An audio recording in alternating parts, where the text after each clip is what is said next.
اعوذ باللہ من الشیطان الرجیم بسم اللہ الرحمن الرحیم وما كان لمؤمن ان يقتل مؤمنا الا خطأ ومن قتل مؤمنا خطأ فتحرير رقبة مؤمنة ودية مسلمة إلى أهله إلا أن يصدقوا فإن كان من قوم عدو لكم وهو مؤمن فتحرير رقبة مؤمنة وَإِنْ كَانَ مِنْ قَوْمٍ بَيْنَكُمْ وَبَيْنَهُمْ مِيثَاقٌ فَدِيَّةٌ مُسَلَّمَةٌ إِلَىٰ أَهْلِهِ وَتَحْرِيرُ رَقَبَةٍ مُؤْمِنَةٍ فَمَنْ لَمْ يَجِدْ فَصِيَامُ شَهْرَيْنِ مُتَتَابِعَيْنِ توبة من اللہ وکان اللہ علیما حکیما۔ ترجمہ: کسی مومن کو دوسرے مومن کا قتل کر دینا زیبا نہیں مگر غلطی سے ہو جائے۔ جو شخص کسی مسلمان کو بلا قصد مار ڈالے اس پر ایک مسلمان غلام کی گردن آزاد کرنا اور مقتول کے عزیزوں کو خون بہا پہنچانا ہے۔ ہاں، یہ اور بات ہے کہ وہ لوگ بطور صدقہ معاف کر دیں، اور اگر مقتول تمہاری دشمن قوم کا ہو اور ہو وہ مسلمان تو صرف ایک مومن غلام کی گردن آزاد کرنی لازمی ہے، اور اگر مقتول اس قوم سے ہو کہ تم میں اور ان میں عہد و پیمان ہے تو خون بہا لازم ہے جو اس کے کنبے والوں کو پہنچایا جائے، اور ایک مسلمان غلام کا آزاد کرنا بھی۔ پس جو نہ پائے اس کے ذمے 2 مہینے کے لگاتار روزے ہیں، اللہ تعالیٰ سے بخشوانے کے لیے، اور اللہ تعالیٰ بخوبی جاننے والا اور حکمت والا ہے۔ خلاصے میں بیان کرتے ہیں کہ یہ نفی نہیں کے معنی میں ہے جو حرمت کی متقاضی ہے، یعنی ایک مومن کا دوسرے مومن کو قتل کرنا ممنوع اور حرام ہے، جیسے کہ سورہ احزاب کی ایک آیت 53 میں ہے کہ وَمَا كَانَ لَكُمْ أَن تُؤْذُوا رَسُولَ اللَّهِ۔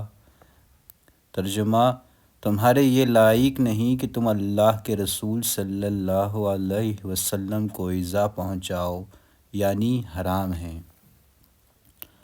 اور یہ جو غلطی کے اسباب و وجوہ بتائے گئے ہیں یہ متعدد ہو سکتے ہیں، مقصد ہے کہ نیت اور ارادہ قتل کو نہ ہو مگر بوجہ قتل ہو جائے،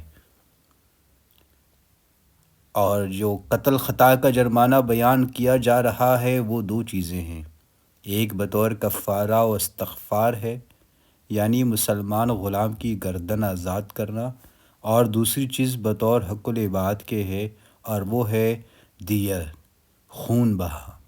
مقتول کے خون کے بدلے میں جو چیز مقتول کے وارثوں کو دی جائے وہ دیت ہے، اور دیت کی مقدار احادیث کی روح سے 100 اونٹ یا اس کے مساوی قیمت سونے، چاندی یا کرنسی کی شکل میں ہوگی۔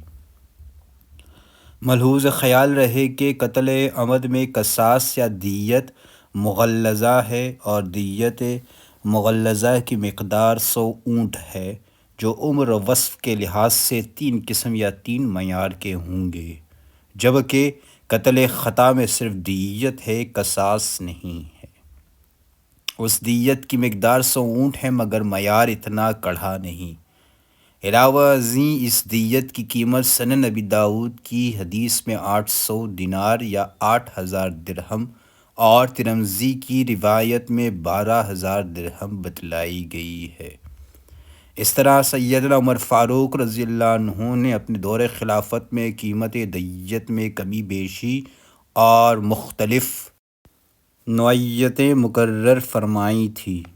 بحوالہ ارواء الغلیل جلد 8، جس کا مطلب یہ ہے کہ اصل دیت 100 اونٹ کی بنیاد پر اس کی قیمت ہر دور کے اعتبار سے مقرر کی جائے گی۔ معاف کر دینے کو صدقہ سے تعبیر کرنے سے مقصد معافی کی ترغیب دینا ہے، یعنی اس صورت میں دیت نہیں ہوگی۔ اس کی وجہ بعض نے یہ بیان کی ہے کہ کیونکہ اس کے وارث حربی کافر ہیں اس لیے وہ مسلمان کی دیت لینے کے حقدار نہیں۔ بعض نے یہ وجہ بیان کی ہے کہ اس مسلمان نے اسلام قبول کرنے کے بعد چونکہ ہجرت نہیں کی، جبکہ ہجرت کی اس وقت بڑی تاکید تھی، اس کوتاہی کی وجہ سے اس کے خون کی حرمت کم ہے۔ بحوالہ فتح القدیر۔ یہ ایک تیسری صورت ہے، اس میں بھی وہی کفارہ اور دیت ہے جو پہلی صورت میں ہے۔